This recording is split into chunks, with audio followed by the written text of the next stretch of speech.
This morning, I announced that the state of Alabama has filed a lawsuit against the federal government for noncompliance of the Refugee Act of 1980. This act specifically requires that the federal government consults with the states regarding the placement of refugees before these refugees are placed within our borders. That consultation with Alabama has not occurred. The lawsuit that the U.S. government agencies are named in as defendants, it talks about the fact that they have failed the state of Alabama and have failed to give us sufficient information about the refugees who have settled within our borders. The state of Alabama has been denied a meaningful role in the process of the resettlement of these refugees. On November the 15th, 2015, I announced that the state of Alabama would not accept Syrian refugees through the federal government's Refugee Resettlement Program. I cited security and safety of the people of our state. I have since pressed the Obama administration for information regarding the resettlement program. On 3 separate occasions, I have sent letters to the White House requesting information on the refugee reception program in Alabama. And these letters, all of these letters, have gone unanswered. As governor, the Alabama Constitution gives me the sovereign authority and the solemn duty to protect the health, the safety, and the welfare of the people of our state.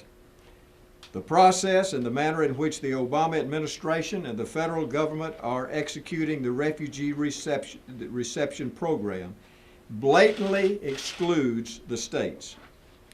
The failure to provide this information has inhibited Alabama from being able to adequately plan for the arrival of any refugees in regards to such matters as security, such matters as requests for social services, and also matters related to public assistance.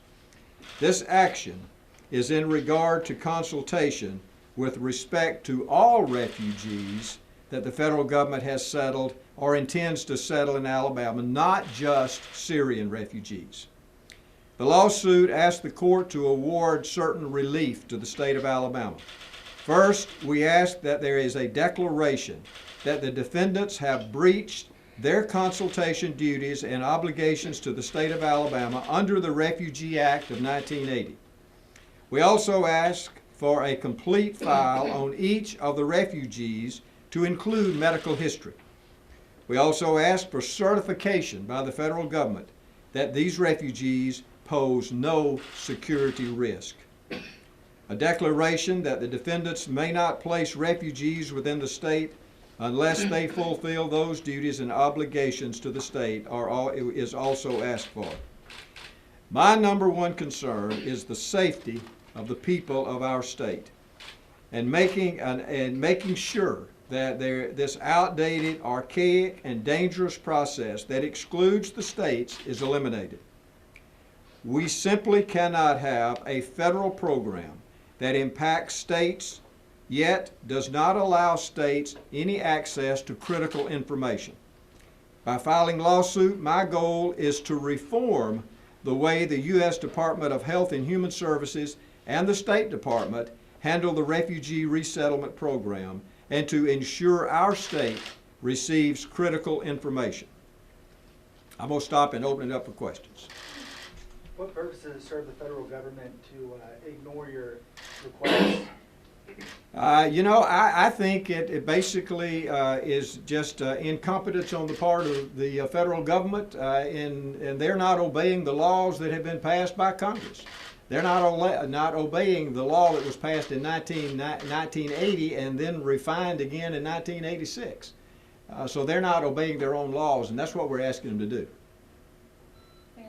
Mayor, back in November, you said that it was your duty to protect the people of Alabama and that you could refuse these refugees despite the 1980 Act. Now it seems you're saying there's an issue with the Act itself. I mean, can you walk us through that? Well, in the lawsuit, after studying this, in the lawsuit, what we're doing is we're saying Just obey the law that you have put in place. But you have to follow the act. Is that what you realize at this We're point? saying that they have to follow the act, which they're not doing. But Any other questions? does that mean you can refuse refugees as you said you intended to do? That's what we're doing. So are there any Syrian refugees in the state of Alabama No. as of today? But this does not pertain just to Syrian refugees. This pertains to every refugee that's resettled within our state and within other states. And so this is not only for the state of Alabama, this is for all states. What we're trying to do is to ask the court to tell the federal government they must enforce the 1980 law, which was passed and then relooked at and refined again in 1986. You list safety reasons in the lawsuit as to not having refugees here. What does it say about the federal government that they're not consulting with you and want to send refugees here? What does it say to the federal government? What does it say about them? Well, it says that they're not obeying the law. That's what it says. Governor, with the state already being strapped for cash, how do you plan on paying for this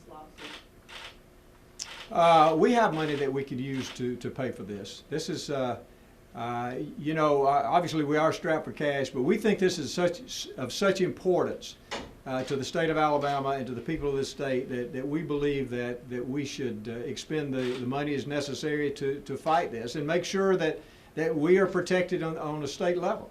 We cannot allow the federal government to not involve us. We are the ones. I, as governor of the state of Alabama, I have to protect the people of this state, their safety and security. And when the federal government totally ignores us and brings people into our state, then that does not allow me to do my job. How many refugees are settled here now, and does this have any effect on them? Like, would the state go back and try to look at who's already here and investigate them or anything like that? Because the federal government has not complied with the law, we don't know how many people are here. The latest State Department report we have says there's 16 refugees that were settled in Alabama between October and December. Okay. Were you aware of that? We are. I'm not aware of how many are here. So I guess you wouldn't have any like specific objections. We have been given no reports. Okay. Let's say the federal government starts to communicate with you. How often do you want these consultations or them to be in touch with you? Well, according to the law, they're supposed to report to us every quarter, and they have not done that. What would the federal government have to do to get refugees into the state of Alabama? Well, what we have to do is exactly what we asked for. First of all, they have to obey the law. They have to obey the 1980 law on the resettlement. They have to let us know how many are coming in, who they are, medical histories. We have to know who these people are and where they go. And we don't know that. No one knows that.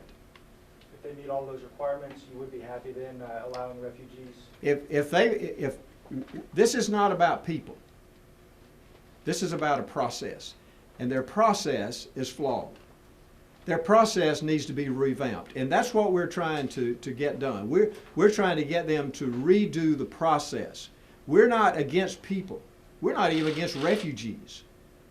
This is not against refugees. This is against a process that's flawed and archaic, and the United States needs to revisit this. Now, it's being revisited in two ways, through our suit and also through Congress. And right now, there's some congressional legislation that will look at this law and make sure that it's done correctly, and it's not. It needs to be revamped, and that's what we're asking. I know you said this is not all about Syrian refugees, but if the federal government does what you're asking them to do and provides the information, would you still be opposed to Syrian refugees coming here? If they meet the criteria that we're asking for, we're not against Syrian refugees. We're against any refugee because we don't know who they are, where they're coming from, where they go. So we need information.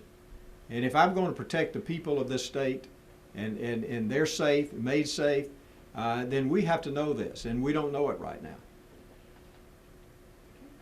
What communication have you had with the Archdiocese of Mobile? Because they're the ones that are kind of responsible for The only information that we've had from them did not come from us to them. It came to ALEA, our law enforcement agency, and we have gotten one report from them that occurred on December the 30th. But it did not come from the federal government. It came directly from that nonprofit to ALEA. What is your biggest concern with, maybe if these are children coming into Alabama, what is the biggest safety concern that they pose? Well, it's not so much who it is, the children. It's are they safe? Are our people safe if they come into our state? We have to know their medical history. I mean, they could be bringing in a severe communicable disease, and we need to know that. We need to know about the people who are coming into our state. We require that, when people go to school. So why not require that when people come into our state? I think that, many of them are children, but there are many who are not children. And we're more concerned about those. But we're concerned about the health of even the children. I just have one more. How difficult would it be to maintain records on possibly thousands of refugees coming over and have all that medical history? Is that a difficult task to be attained? Well, if it's a difficult task, they shouldn't be coming over. Were you aware of this consultation requirement before the November 17th conference call between governors and the president? Yes, we've known about that. Okay. We've never received those. We've received one piece of information came to ALEA, but it did not come from the federal government. I've asked President Obama administration, we've asked him 3 times with letters to give us information, and we have heard absolutely nothing from the federal government to the governor's office. Any other questions? Would there be a specific agency like ALEA in charge of maintaining those security histories and medical records and whatnot? Most likely, ALEA will deal with this, yes. But other agencies within our state that fall under my purview, like our Department of Human Resources, and then also our health department. These fall more under the governor's office, and certainly some directly under me. Okay. Anything else? One more. So the Georgia governor rescinded his order, I guess it was yesterday, Monday, that denied resettling of refugees in his state. Are there any similarities or differences between your executive order and his? I'm not familiar with his executive order. My job is to protect the people of Alabama. His job is to protect the people of Georgia. And I'm doing my job. Okay. Thank you, Governor. Thanks, everybody. Thank y'all. Nice. This guy-